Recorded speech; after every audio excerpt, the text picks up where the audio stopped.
শহীদ হয়েছে। আমি আজকে সকল শহীদ পরিবারের পক্ষ থেকে, সকল আহত পরিবারের পক্ষ থেকে কইতাছি, আমার ছেলের মতো সকল শহীদের আহতদের বিচার আমি চাই। এই ইনুস সরকার থাকতেই আমি এই শহীদের আহতদের বিচার চাই এবং আমাদের বিচারটা সঠিকভাবে সুন্দরভাবে করে দিব।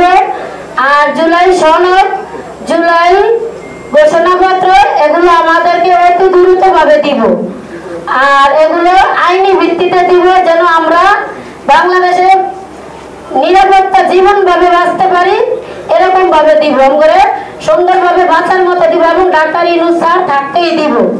না দিলে আমরা জীবনের কোনো আমাদের নিরাপত্তা নাই, আমাদের জীবনের কোনো ভবিষ্যৎ নাই। আমাদের ছেলে তো গেছে, এখন যদি এই ইনুস সরকার থাকতে আমাদের এই জুলাই সনদ, জুলাই ঘোষণা না পত্র আইনি ভিত্তিতে না করে দেয়, তাহলে আমাদের জীবনের কোনো নিরাপত্তা নাই।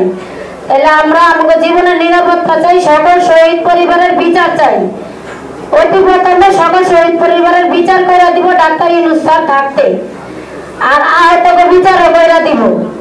আর আমাদের জুলাই সনদ, জুলাই ঘোষণাপত্র অতি দ্রুত ভাবে দিব।